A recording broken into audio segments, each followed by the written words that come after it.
Kalau mental sih kita udah siap Pak. Sudah 3 tahun Pak saya dampingi Charlie Pak. Dengan segala suka duka itu 3 tahun Pak. Gitu. Jadi begini, bolehlah Aguan tuh termasuk oligarki yang disegani dan berkuasa di Indonesia ini. Bolehlah dia berkawan dengan Jokowi. Bolehlah dia berkawan dengan siapapun. Tetapi Pak, keyakinan saya, ya, karena kita berurusan dengan hukum, maka yang harus diutamakan adalah hukumnya dulu. Hukumnya dulu. Dan saya yakin ya Pak, masih ada kok, masih banyak hakim-hakim yang benar dan baik yang kasarnya nggak mempan dipengaruhi.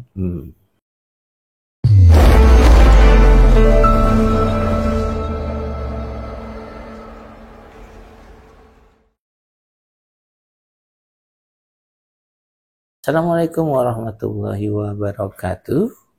Apa kabar teman-teman semua? Saat ini saya sedang berada di kantor pengacara Fajar Gora Associated ya Pak ya? And Partners. Oh, and Partner yang berada di kawasan Kebon Jeruk, Jakarta Pusat. Jakarta Barat. Apa kabar Pak Fajar? Baik. Iya. Kabar selalu baik. Iya. Nah teman-teman, beliau adalah kuasa hukum atau pengacaranya dari Pak Charlie Chandra, korban dari pengembang PIK 2 yang tanahnya seluas 8,71 hektar itu sedang dikuasai oleh pengembang PIK 2 melalui salah satu anak perusahaannya yang bernama PT Mandiri Bangun Makmur. Nah, tanggal 21 April kemarin, hari Senin ya Pak Gora ya? Yeah. Pak Gora dan Pak Charlie itu menggugat PT Agung Sedayu sebagai pengembang PIK 2 dan juga PT Mandiri Bangun Makmur sebagai pelaku langsung ya Pak ya. Betul. Dengan tuduhan melakukan perbuatan melawan hukum. Karena memang kalau kita pelajari kasusnya Pak Charlie itu proses penguasaan lahannya itu luar biasa ya Pak ya. Yeah. Bahkan Pak Muslim Arbi salah seorang koordinator mafia tanah, anti mafia tanah di Indonesia mengatakan bahwa ini memang modusnya ini jelas sekali seperti mafia tanah. Nah, tapi kita yang mau kita bahas dengan Pak Fajar pagi ini adalah tujuan dari menggugat ya Pak ya. Kemudian siapa saja yang digugat, lalu petitumnya apa aja sih gitu. Dan juga kita mau tahu nih sidangnya kapan, karena ini pasti akan menarik perhatian publik. Silakan Pak Fajar. Baik, terima kasih atas waktu dan kesempatannya. Ya, pertama saya sampaikan dulu merdeka. Nah, kan? Merdeka. Jadi ini sebagai informasi, ini bukan gugatan yang pertama. Ya, dulu pada jadi sejarahnya kita itu, law firm kita mendampingi Charlie itu sejak tahun 2021 akhir. 2021 akhir sampai 2024 saat beliau ditahan. Beliau menunjuk pengacara lain, ya sudah, nggak ada masalah. Nah, pertama kita waktu itu ditahan dengan tuduhan melakukan pemalsuan dokumen ya? Pemalsuan dokumen. 263. 263, oke, lanjut Pak. Ya. Nah, dulu sebagai upaya kita tuh ingat saya bulan September begitu kita diskusi, saya melihat konstruksi hukumnya, oh ini kuat. Kita pernah ngajukan penawaran. Pertama itu September kalau nggak salah. Penawaran apa tuh Pak? Penawaran kepada ASG, Agung Sedayu ya. Agung Sedayu, kita tawarkan tanahnya. Ini dari mereka jual 20 juta per meter. Hasil appraisal tuh 3,2 atau berapa. Nah, oke, kita minta 1,5 per meter. Kita kirim surat resmi. Kemudian sebulan kemudian karena tidak ada jawaban, kita kirim lagi, Pak. Kita kirimin lagi itu surat resmi. Judulnya menawarkan. Bukan meminta dipaksa dibeli ya, enggak, menawarkan. Tetapi enggak pernah dibalas. Tidak pernah dibalas. Ujung-ujungnya Charlie dilaporkan ke Polda Metro Jaya dengan sangkaan penggelapan. Melakukan tindak pidana penggelapan. Perbuatan pidananya itu Charlie disangka melakukan penggelapan karena dia pegang sertifikat bapaknya yang dianggap tidak sah oleh penyidik. Sudah. Nah, setelah kita menjelaskan kepada penyidik, termasuk Dirkrim waktu itu saya audiensi dengan beliau, Mas ini bagaimana mungkin penggelapan? Sertifikat yang dipegang kan sertifikat papanya sendiri. Perbuatan melawan hukum secara melawan hak menguasai itu di mana? Orang itu milik papanya sendiri. Betul. Kok. Sah lagi ya? Sah. Oke. Udah, setelah penjelasan, akhirnya itu laporan dihentikan. SP3. Dengan alasan tidak cukup bukti. Bapak masih ingat nggak pelapornya waktu itu siapa? Pelapornya waktu itu Aulia Fahmi. Nah, ya. Dihentikan dengan pelapornya Aulia Fahmi. Setelah kita jelaskan audiensi segala macam, kita gelar itu di ruangnya Pak Dirkrim Kita jelaskan, akhirnya kesimpulannya dihentikan karena dengan alasan tidak cukup bukti. Oke, Pak sebentar. Aulia Fahmi itu kan ada dua versi nih. Ada yang mengatakan bahwa dia itu pengacara dari Agung Sedayu, tapi ada bilang pengacara dari ahli waris. Yang benar yang mana sebetulnya?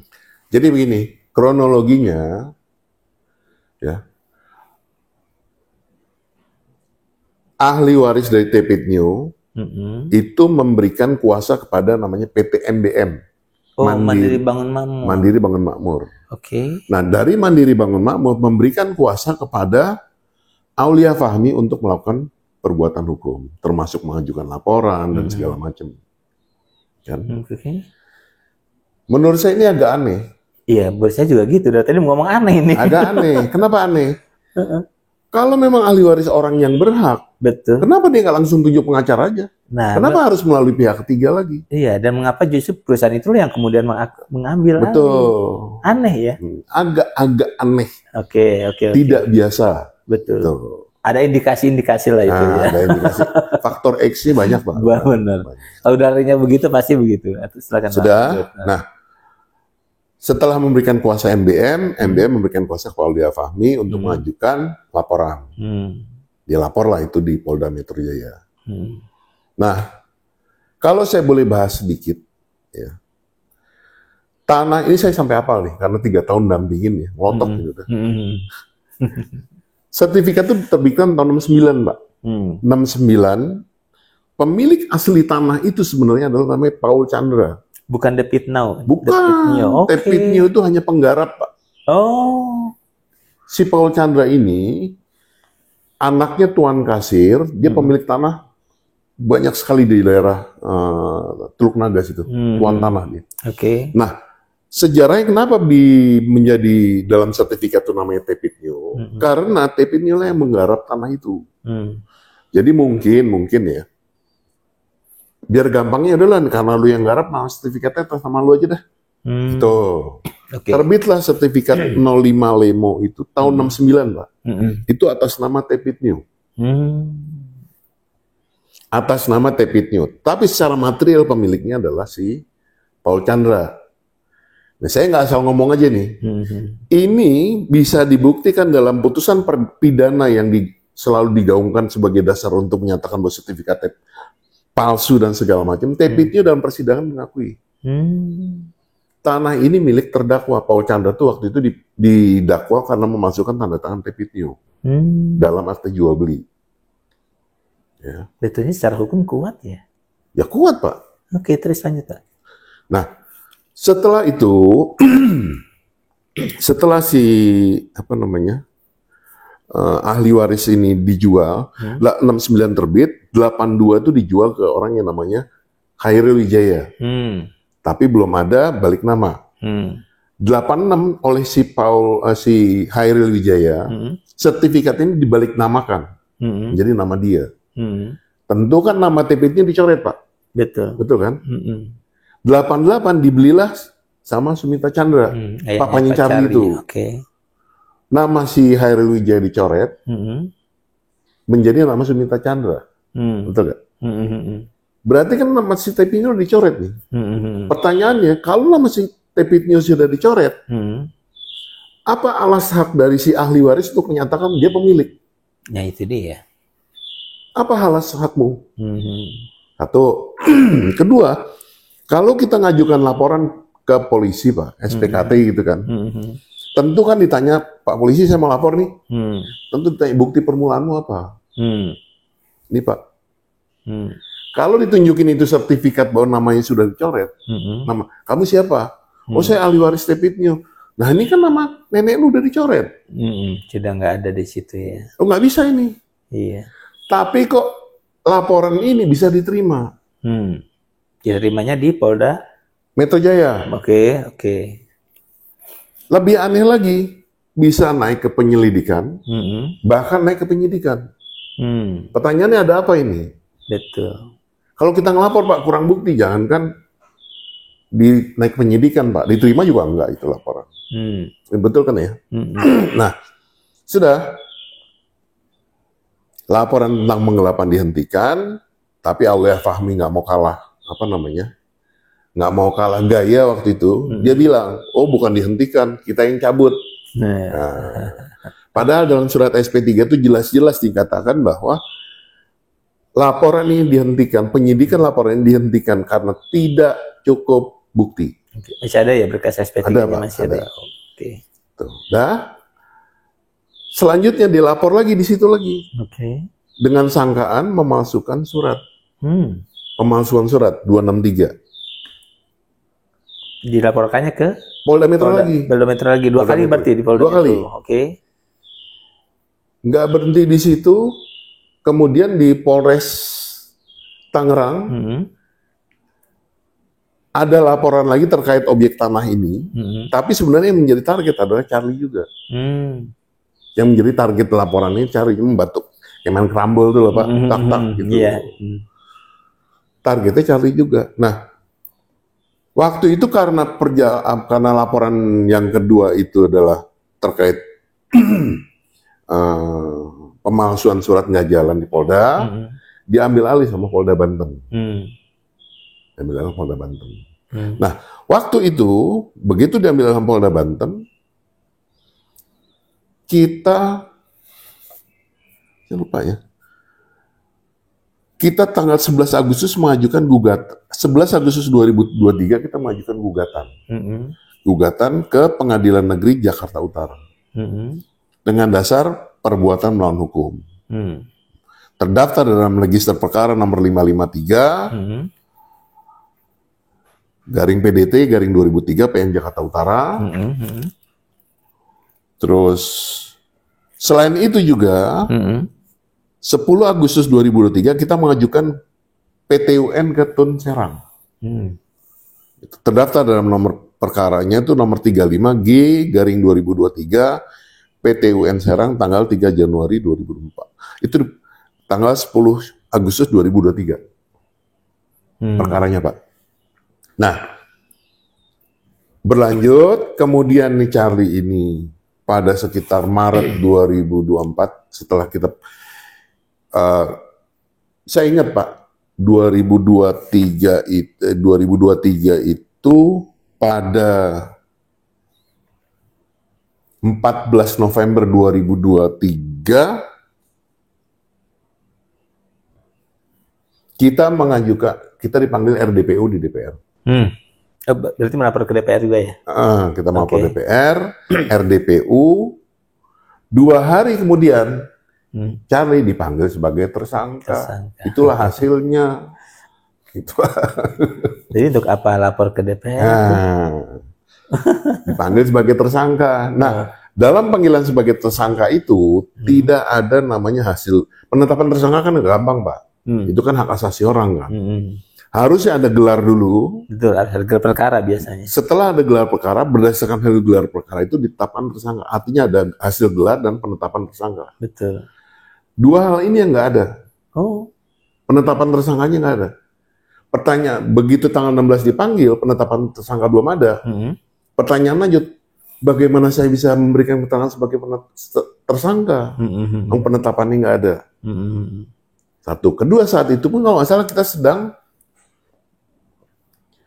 nggak lama kita mengajukan gelar.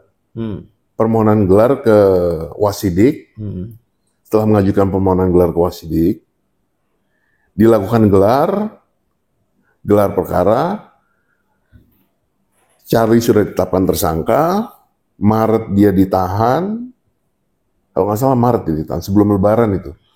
Maret dia ditahan di mana namanya Polda Banten, karena laporan di Polda Metro tadi dilimpahkan ke Banten, ditahan di Polda Banten, kemudian dimintalah dia untuk membuat surat kesepakatan perdamaian. Ini aneh ya, proses hukum hanya diselesaikan dengan kesepakatan kayak gitu ya? Nah, banyak Pak, dari awal sampai akhir banyak yang aneh sih. Biasanya kalau perkara hukum maju langsung kan? Betul. Nggak diselesaikan dengan cara kayak gitu biasanya. Bikin kesepakatan perdamaian, waktu itu yang membuat perdamaian bukan kami, bukan dari kantor kami, tapi dari kantor pengacara lain. Dia buat perdamaian, isinya kalau nggak salah, Charlie harus mencabut gugatan di Pengadilan Negeri Jakarta Utara, ditun juga, lalu dia harus menyerahkan sertifikatnya kalau nggak salah ya, kemudian menyerahkan tanahnya, dan para pihak dilarang untuk melakukan upaya hukum apapun. Dan polisi oke aja dengan isi perjanjian gitu ya? Ya saya nggak tahu loh Pak. Aneh ya? Banyak yang aneh di Republik ini Pak. Dan salah satunya kasus Pak Charlie ya? Ini bukan aneh Pak, menurut saya luar biasa Pak. Luar biasa. Nah, dahsyat. Ya, terus. Sudah. Nah, karena dari pihak Charlie minta dicabut itu gugatan,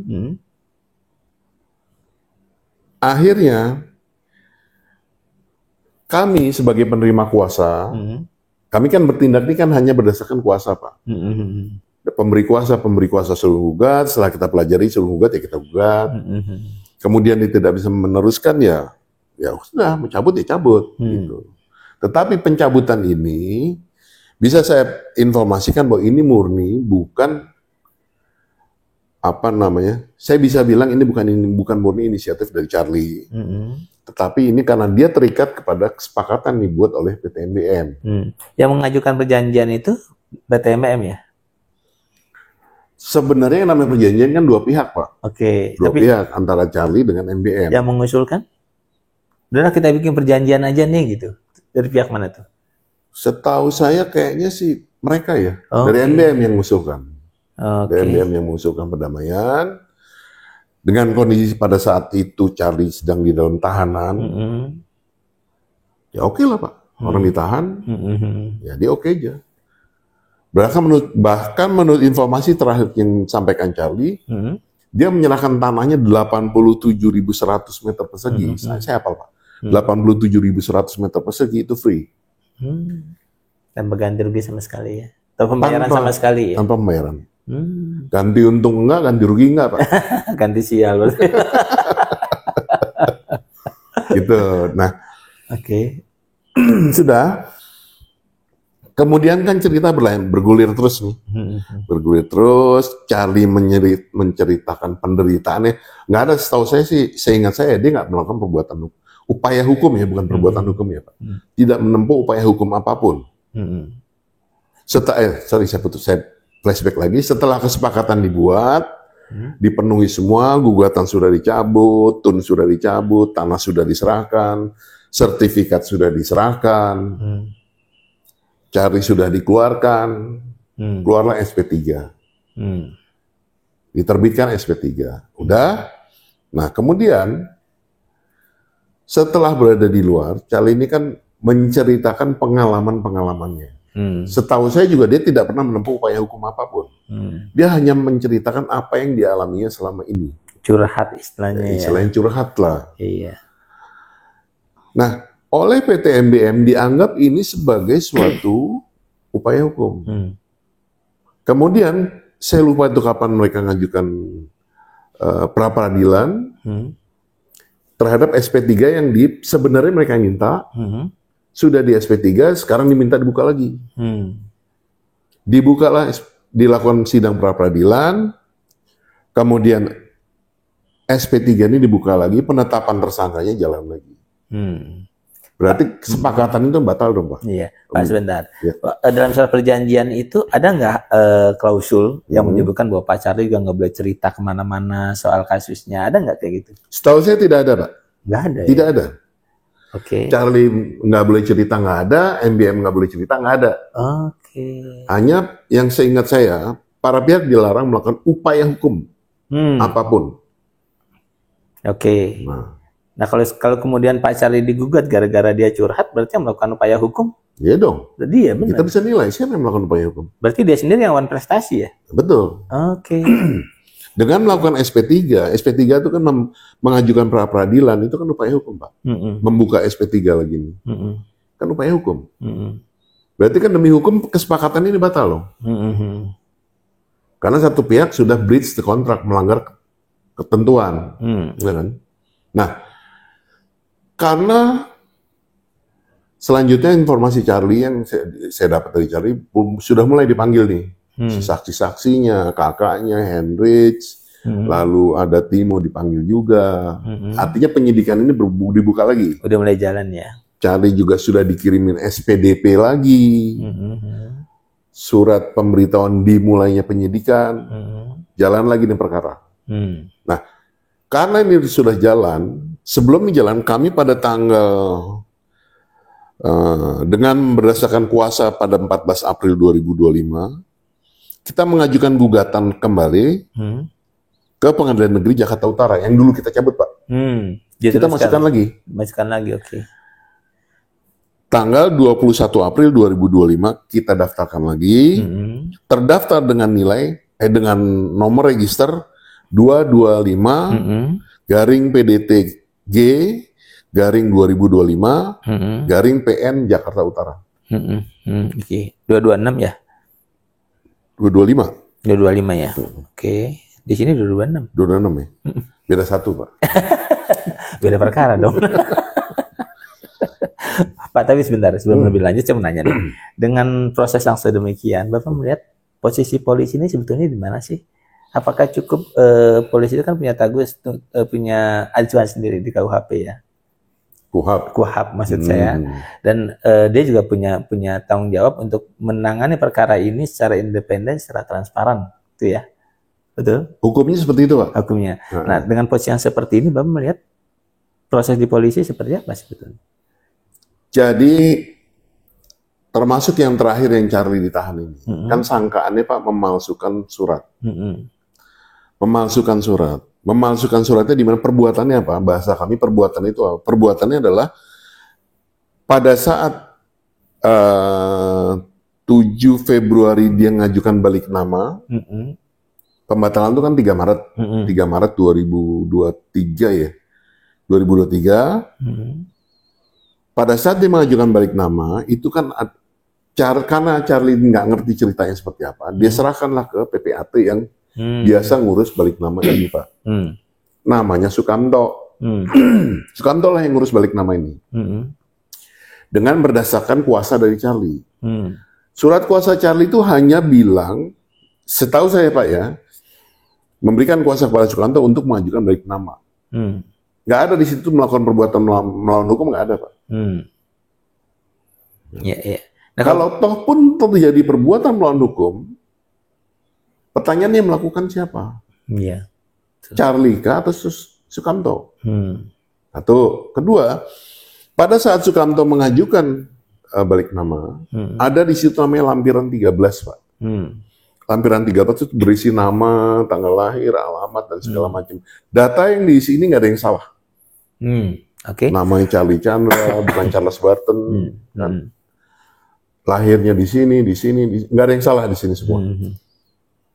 Klausul di bawahnya itu ada namanya bahwa tanah ini tidak dalam sengketa dan fisik tanah dikuasai. Gitu kan? Nah, di tanda tangan Sukamto dimasukkan. Anehnya ini lampiran 13 bisa ada di tangan si pelapor. Aulia. Oke. Dilaporkanlah pemalsuan surat. Pemalsuan surat. Dan menurut saya polisi di sini itu karena menurut pendapatnya selama pemeriksaan berlangsung, penyidik itu selalu bilang ini kan ada di sini klausul fisik tanah dikuasai. Kamu kan nggak menguasai fisik tanah. Kan? Kalau gitu kamu memberikan keterangan palsu dong. Padahal kan dia di Sukamta itu dapat kuasa dari Charlie. Masalahnya bukan itu, Pak. Masalahnya pemalsuan surat. Ya. Itu harus ada perbuatannya. Iya, betul. Perbuatan itu harus merubah, menambah, mengurangi, mengganti. Akibatnya, Pak, isinya menjadi lain. Kalau itu kan mana perbuatannya? Iya. Dan dia yang bermaksud menguasai di situ kan artinya Charlie yang menguasai, bukan si Sukamta itu kan? Yang menguasai kan selama ini si Suryadi Tanah itu kan sudah dikuasai sama si MBM, Pak. Oh, udah dikuasai. Sejak tahun 2015. Oh, iya. Karena itulah dianggaplah Charlie ini memberikan keterangan palsu. Iya, karena memalsukan surat, bukan memberikan keterangan palsu. Memalsukan surat. Oke. Perbuatan ini nggak ada. Tapi di situ, ya mohon maaf ya, penyidik itu menganalogikan sendiri. Oke. Padahal, Pak, dalam pidana analogi itu nggak boleh. Iya. Kalau kita berbaik sangka nih berarti polisi ini kurang cermat gitu ya? Apa gimana? Bisa jadi, Pak, kurang cermat. Kurang cermat atau kurang paham atau bagaimana saya nggak tahu. Okay. Mereka kan nanganin pidana kan bukan sekali dua kali, Pak, mungkin ratusan kali. Betul. Masa pemalsuan dia nggak tahu? Iya. Berarti emang ada something wrong. Something wrong. Ada faktor X. Oke, lanjut, Pak. Sudah? Analogi itu nggak boleh, Pak, dalam pidana. Betul. Yang boleh dianalogikan itu cuma dulu. Ingat nggak undang-undang anti subversi? Yang sudah dicabut ya? Yang sudah dicabut. Barang siapa merongrong kewibawaan negara. Iya. Merongrong kewibawaan negara kan macam-macam, Pak. Betul. Ini yang bisa dianalogikan. Iya. Tapi kalau ini, yang KUHP ini jelas nggak bisa. Itu fatal, Pak. Dalam pidana itu fatal. Itu asas legalitas itu. Paling dasar itu. Oke. Nah, kembali karena lanjut ke gugatannya, Pak, yang diajukan tanggal 21 ini kan kita melihat tergugat pertamanya ini PT Mandiri Bangun Makmur ya. Betul. Kemudian tergugat keduanya PT Agung Sedayu. Nah, turut tergugatnya ini ada 27. Yang saya lihat ini di sini ada Bupati Kabupaten Tangerang atas nama pribadi ya. Atau ini mungkin institusi ya. Institusi. Kemudian Dinas Penanaman Modal Kabupaten Tangerang ini juga institusi. Kemudian ada notaris ini pribadi ya. Notaris Indrawati Savitri. Dia perannya apa ya si notaris ini? Notaris, kita tarik pihak-pihak ini sebagai turut tergugat karena ada hubungan hukumnya, Pak. Okay. Ada hubungan hukumnya yang dapat nanti kalau dia datang itu menjelaskan cerita ini kepada di persidangan, gitu loh. Oke. Saksi kunci kali ya? Masuk? Bukan ya? Bukan. Jadi dia nih pihak-pihak yang terkait dalam apa namanya? Gugatan kita itu sebagai pihak yang terkait yang harus ditarik sebagai pihak di situ. Karena dia memahami, mengetahui gitu ya. Dia ada keterlibatan dia di situ. Oke. Nah, yang 24 ini semua nama-nama pribadi ya. Ada Meliana Febrista, Lucky Maisela, terus lagi Meling Lora, ada juga Henry Nopinia, Haniwati. Ini mereka siapa ya? Ini adalah orang-orang yang mengaku sebagai ahli waris dari Tepitnio tadi, Pak. Oke. Yang memberikan langsung berurusan dengan PT Mandiri Bangun Makmur ya. Betul. Dialah orang-orang yang mengaku masih memiliki hak atas tanah itu, yang mereka adalah ahli waris dari Tepitnio. Oh. Jadi sebetulnya pemicu persoalan dari mereka ya. Betul. Kalau mereka nggak memberikan kuasa, ya nggak ada cerita ini. Betul. Dapat nama-nama itu dari mana, Pak? Dari pihak sana? Dapat nama-nama itu, Pak. Itu kan jadi mereka dulu pernah menerbit. Ada namanya akte notariat yang dibikin oleh para ahli waris ini yang menyatakan bahwa mereka adalah ini setelah kita mempelajari berkas, Pak, ketemu. Ada akte notaris tentang akte wasiat dan segala macam yang menerangkan bahwa mereka ini para turut tergugat dari turut tergugat 1 sampai 25 atau 26 sih. Itu adalah ahli waris dari Tepitnio. Makanya mereka kita gugat gitu. Kita jadikan pihak di dalam gugatan ini yaitu dengan posisi sebagai turut tergugat. Gitu, Pak. Kalau kita membahas tentang posisi Tepitnio ya, sebagai petani penggarap, dia kan sebetulnya bukan pemilik lahan. hanya orang yang bekerja di lahan itu untuk mendapatkan penghasilan, dan biasa juga kan hasilnya kan dibagi dua dengan pemilik lahan. Betul. Artinya alas hak dia tuh nggak kuat sebetulnya kan? Betul. Secara seperti saya bilang tadi Pak, secara material bukan dia pemilik tanah ini. Itu dia. Bukan dia pemilik tanah itu. Saya nggak asal ngomong ya. Jadi selama ini Pak, selama ini yang dipergunakan oleh PT MBM dan segala macam terkait untuk pembatalan sertifikat dan segala yang digulgulkan, yang digaung-gaungkan itu selalu ada namanya putusan pidana nomor 596. Putusan pidana yang mempidanakan Paul Chandra karena telah memberikan cap jempol palsu di akte jual beli yang pertama, 202 namanya. Di situ ada cap jempol palsu. Si Paul Chandra ini sudah dipidana dan dinyatakan terbukti secara sah dan meyakinkan melakukan tindak pidana pemalsuan. Sebagai tindak melakukan. Tetapi, itulah anehnya lagi. Sejak awal memang sudah aneh Pak ini cerita ini. Putusan pidana itu kan sebenarnya hanya memutuskan terbukti atau tidak terbukti Pak. Betul. Kan? Nyolong sepeda terbukti nggak? Oh, dia terbukti nyolong sepeda, udah. Nggak kemudian karena dia terbukti nyolong sepeda kemudian dimasuk ke kepemilikan. Oh, karena sepedanya sudah dicolong maka pemilik mengalami kerugian, nggak masuk ke situ dia. Sudah nyebrang lompat pagar nih putusan. Nah, putusan pidana 596 itu di dalam salah satu keterangan saksi, Tepitnio hadir sebagai saksi di situ. Dalam keterangan di persidangan dia memberikan keterangan bahwa tanah ini bukan milik saya, milik terdakwa, milik Paul Chandra. Berarti kan jelas Pak di situ. Itu. Dokumennya ada ya? Ada, putusannya ada Pak. Oke. Putusan inilah yang selalu diangkat ke atas Pak. Padahal ada putusan lain yang menguji putusan ini. Ada gugatan yang diajukan oleh Vera Juniarti, itu adalah orang yang mengaku sebagai penerima hibah dari Tepitnio, menggugat lagi Paul Chandra, Sumita Chandra sama si Hairil Wijaya dan Bank BCA. Targetnya membatalkan akta 202 dan akta jual beli yang kedua yaitu dari Hairil Wijaya kepada Sumita Chandra. Dibatalkan Pak. Dia minta petitumnya, mereka minta ini dibatalkan. Yang dijadikan bukti itu putusan pidana nomor 596. Yang ada pemalsuan tadi. Ini karena pemalsuan maka ini nggak sah, karena nggak sah maka dia harus dibatalkan. Garis besarnya seperti itu. Di tingkat pertama kita kalah. Tetapi di tingkat kedua Pak, ini bantah habis. Putusan tingkat pertama dibatalkan. Pertimbangan majelis hakim menyatakan bahwa betul terjadi pemalsuan cap jempol, tetapi karena ada akte lain yang menyatakan bahwa Tepitnio hadir sebagai saksi di situ, maka dianggaplah Tepitnio ini mengetahui dan menyetujui jual beli tadi yang dipalsukan tadi. Dengan demikian karena Tepitnio dianggap mengetahui dan menyetujui, maka 202 yang diminta dibatalkan tadi itu dianggap sah dan mengikat. Yang kedua, akte 38 itu dianggap sah dan mengikat. Yang paling krusial Pak, 596 yang dipakai sebagai bukti dalam perkara ini harus dikesampingkan sebagai alat bukti. Kurang apa lagi Pak? Karena analisa Pak Fajar terkait itu gimana?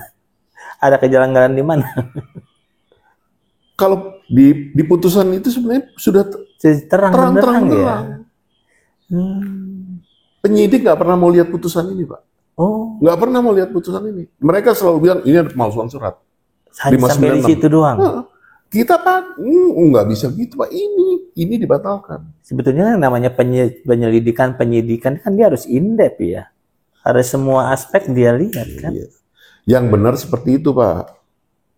Penyidik itu ya, pertama kewenangannya besar sekali Pak. Benar. Kewenangan besar sekali. Bahkan dalam tindak pidana narkoba itu, penyidik kalau ditekan sama atasannya, dia harus lapor ke atasannya lagi. Artinya begitu independennya penyidik. Tetapi independensi ini bisa dimaknai negatif dan positif. Artinya ketika nanti sidang digelarnya udah siap dengan pembuktian ya? Oh, udah siap Pak. Itu yang kita tunggu Pak. Itu yang kita tunggu. Mau lari kemana mereka? Nih Pak, saya nggak menemukan dari 27 ini, tergugat ini saya nggak menemukan satu nama yang saya tahu Pak Charlie itu pernah, orang tuanya ya, pernah mendapat WA dari orang itu terkait masalah tanah ini, yaitu si Wijaya siapa? Oh, Ali Hanafi.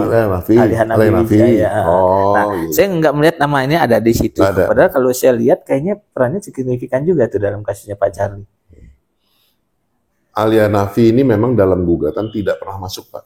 Oh, kenapa? Karena hubungan hukumnya tidak pernah bisa dibuktikan kawan ini. Kawan ini dalam pertempuran ini selalu ada di luar. Oh, gitu. Oke. Dia ada di luar. Jadi nama dia tuh nggak pernah bisa masuk ke dalam. Ya hubungan hukumnya dengan dia, apalagi dengan Charlie dan segala macam itu nggak ada. Memang secara material mungkin pernah Pak Sumita Chandra, bahkan Charlie sendiri itu pernah berhubungan dan pernah WA-an dengan dia. Betul. Tetapi kan itu dalam hukum hanya sekedar komunikasi saja. Perbuatan apa yang dilakukan oleh si Ali Hanafi ini sehingga dia harus bisa dimasukkan sebagai tergugat? Nggak ada, Pak. Oke. Gitu. Oke. Bisa dijelasin nggak sih Pak dari gugatan ini petitumnya apa sih? Petitum yang kita minta adalah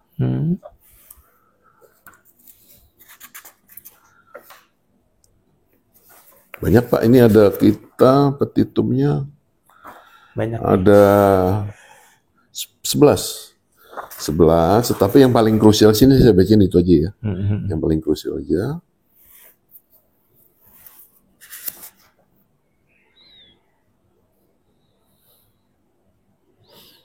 Petitum nomor 4, menyatakan demi hukum bahwa Sumita Chandra dan atau ahli waris dari almarhum Sumita Chandra yaitu Nyonya Lai Chin Ngo, Suni Chandra, Henry Chandra, dan Charlie Chandra adalah satu-satunya pemilik dan atau satu-satunya pihak yang berhak atas tanah seluas 87.100 meter persegi berdasarkan AJB nomor 38 bla bla bla tanggal 9 Februari tahun 88, Pak.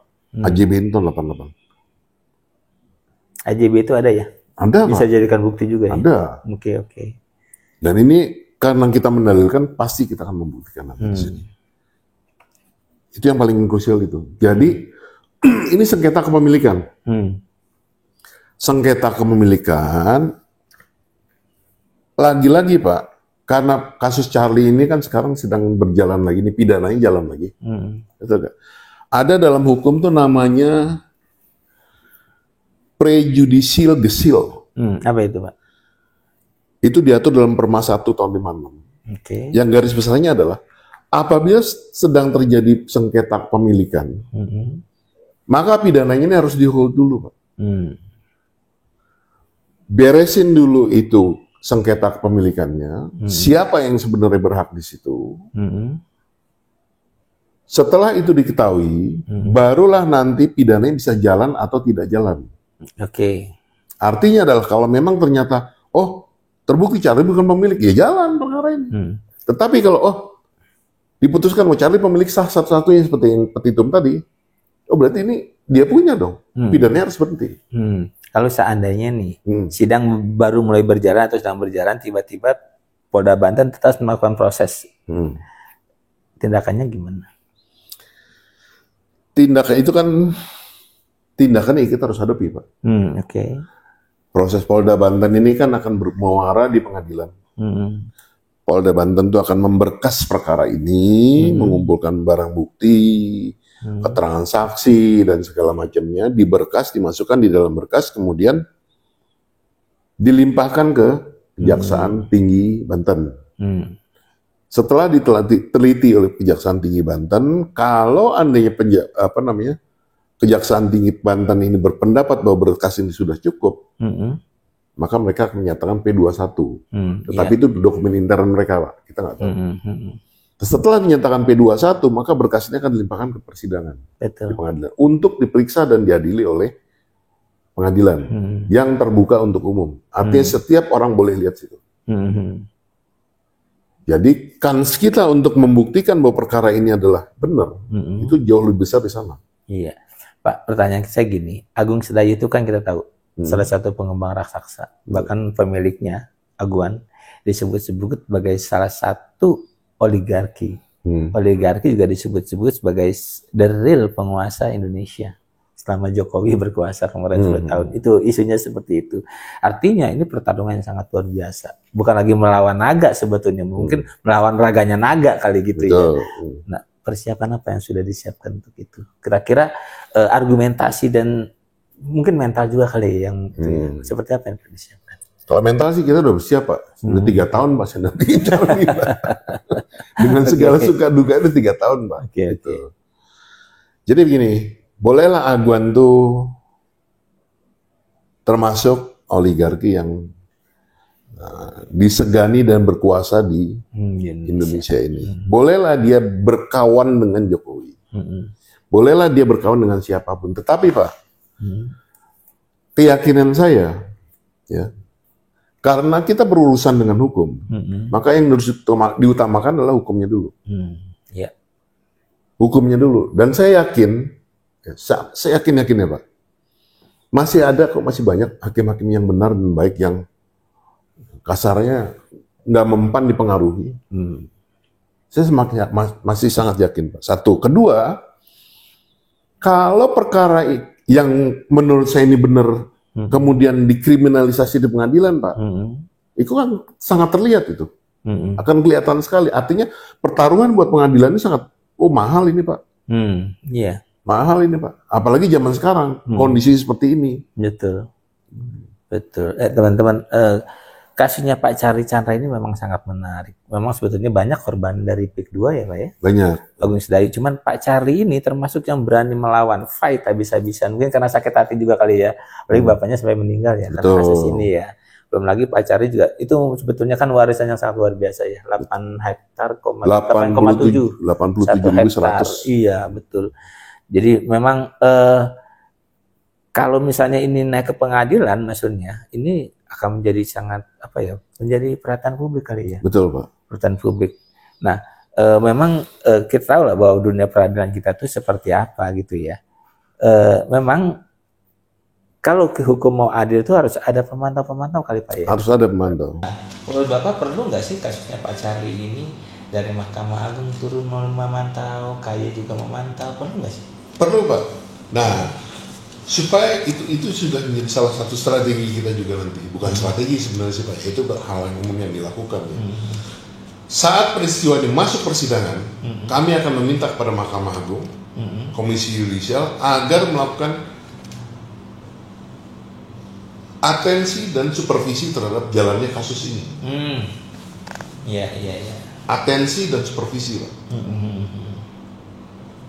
Artinya yang memantau situ, itu Mahkamah Agung ada di situ loh, jangan main-main loh. KY ada di situ loh, KPK ada di situ loh. Kita akan minta itu yang akan kita lakukan Pak. Selain itu juga kita minta dukungan dari seluruh rakyat Indonesia dalam upaya menegakkan hukum ini. Tolonglah support kami. Pak, ada yang mengatakan bahwa kasus Pak Charlie Chandra ini bisa kayak sebuah kotak Pandora gitu kali ya. Betul. Kalau misalnya kasus Pak Charlie Chandra ini berhasil, maka korban-korban lain mungkin bisa lebih diselamatkan kali ya. Bisa. Tahun betul gitu ya. Bisa Pak. Jadi presiden yang baik kemudian hari, in case ini bisa selesai dengan baik, tentu akan memberikan harapan pada orang-orang yang selama ini terzolimi kan. Mereka tidak tahu kemana mau mengadu, bagaimana mau mengadu, hasilnya seperti apa. Yang mereka dengar tiap hari ada propaganda, intimidasi. Dengan melihat ini, mereka mungkin ini ternyata ada orang yang berani melawan dan berhasil. Kita berharap itu menimbulkan semangat dari mereka untuk sama-sama, ayo kita dukung kasus ini. Iya.